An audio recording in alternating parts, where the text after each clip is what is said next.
Hey, we're back with another How Good Is This Digimon in the Card Game? And today we're talking about Veemon. Veemon's one of my all-time favorite Digimon.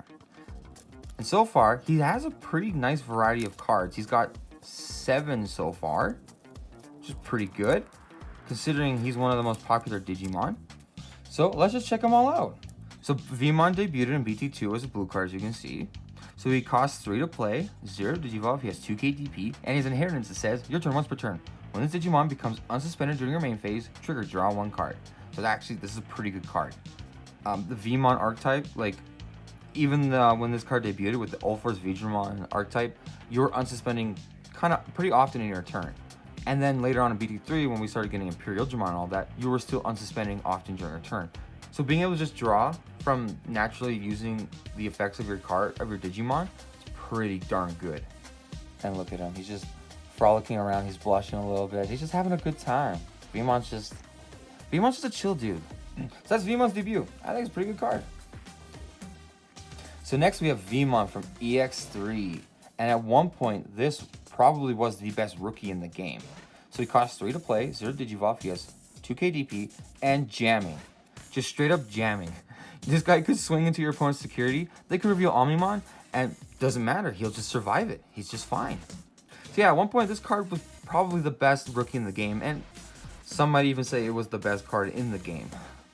Rookie Rush was a really frustrating archetype early on in the game's life, and just being able to have a literal free swing into security was just stupid. Plus, in BT3 with Imperial Digimon, when you Digivolve into Imperial Digimon, you can just unsuspend him, because he unsuspends all the jammers.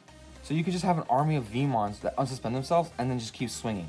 And he had a baby that lets you draw a card if a Digimon had jamming when attacking.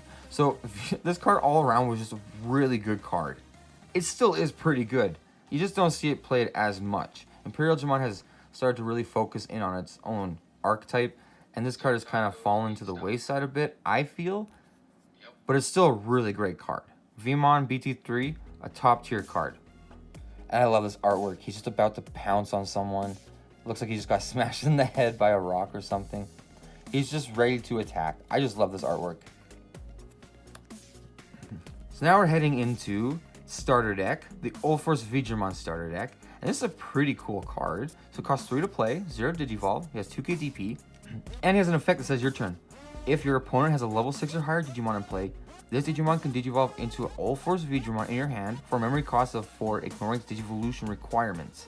Then he has an inheritance that says when attacking, if you have 7 or fewer cards in your hand, trigger, draw 1. So this is just a solid card all around. Being able to warp into your All-Force Veemon just because your opponent has a level 6 on board is so great. And then his inheritance is also just really good, being able to just constantly get that draw power. Your All-Force Veemons do like to unsuspend themselves, and it's not a once per turn effect. Yeah, this is a solid card. I think he still has a place in All-Force and in Imperial Digimon. And this card's so extra with his foiling, but it's so nice. You can see that he's flailing his arms around, getting ready to, either he's just super excited or he's attacking or something. It's a pretty card. So now we're jumping into EX1, and this Veemon's pretty dang solid. So it costs 3 to play, 0 to Digivolve, he has 2k DP, and his inheritance says your turn once per turn. When this Digimon becomes unsuspended during your main phase, gain 1 memory. So as I was saying with this Veemon, All-Force Veemon and Imperial Digimon love to unsuspend themselves, and being able to gain a memory just for doing that is just the icing on top. This is a pretty dang good card. This is definitely something that you should look into running in your Imperial Digimon deck at the very least. Yeah, Classic Collection Veemon is pretty good. And I have to admit, this card's kind of boring. I don't really like it that much. The artwork is kind of meh. It has alternate arts, and it's just better. When you compare it with art, this is probably the weakest Veemon in the game. So now we're going into another starter deck. This is the Imperial Digimon starter deck.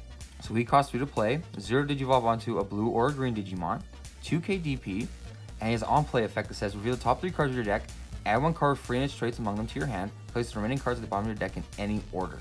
So this card is just a solid searcher, especially for Imperial Digimon.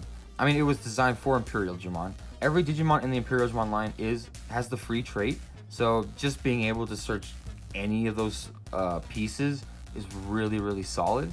And the fact that he Digivolves from a green or a blue Digimon is also really nice. It's got some versatility there. But yeah, he's just a really good searcher for Imperial Digimon. Really good card. I love this artwork. He's hanging out with Armadillomon, just eating some berries or some cherries or whatever they are. Some Digimon flying in the background. Just having a good time, just chilling. It's just some nice artwork. So here we have Veemon from BT8. So he costs 3 to play. 0 to evolve onto a blue or a green. And he has 2k DP. And he also has an on-play effect that says, reveal the top 4 cards of your deck. Add 1 2-color blue card among them to your hand. Place the remaining cards at the bottom of your deck in any order. So while this is a decent searcher, you could reveal the top 4 cards, you are only limited to a 2-color blue card. So it is pretty limited, it's pretty situational for what you can search for. There are a lot of times where you will just whiff with it and you have to put those 4 cards at the bottom of your deck. So when it comes to searchers in Veemon, this is the worst searcher that Veemon has so far. Not to say it's a bad searcher, it's just not a good searcher for Veemon. Now where this card might lack in actual versatility, it completely makes up for in its artwork. Veemon is just doing this rush down headbutt with all these new Mons. I love it. It's really great artwork. Look at that, he's got like a yellow eye there and all that. And the red electricity. I'm just a sucker for red electricity. Just great artwork. And lastly, we have Veemon from EX3. He's a red card, which is pretty cool. So he costs 3 to play, 0 to evolve onto a red or a purple baby. He has 1k DP, and he has a pretty nice on-play effect that says, you may trash 1 card with Imperial Digimon in its name or free in its traits from your hand to draw 2 cards. Then he has inheritance that says, while you have a purple Digimon in play, this Digimon gets plus 2000 DP. So overall, this is a great card for purple red Imperial Digimon. His on-play effect lets you trash your level 4s or level 5s that you might want to just throw in your trash, and then you can draw 2 cards. Plus, he buffs your stack by 2k DP. You're going to have a purple Digimon in play with this deck, so you're just going to get that buff. For the archetype, Veemon's very, very good. Outside of the archetype, it's not a really good card. You're so limited to what you can trash. However, the plus 2000 DP can be pretty nice. You can probably still find that in some kind of red-purple deck. But overall, this is really just meant for a red-purple Imperial Digimon deck. And for its role, it's really good. And I just love this artwork. I love that he's checking out cards. He's trying to decide he's either playing a card game right now, trying to decide what to do, or he's building a deck, trying to figure out what cards to put in there, what ratios he needs. And behind him is a big pot. Looks like they're having dinner or lunch cooking in the background. Just a really nice, beautiful card. So that's Veemon. Veemon throughout the years has had some really, really good cards. If anything, I'd say this is the weakest one, and this is the best one, or this is the best one, depending on the role you're trying to find. So what's your favorite Veemon card?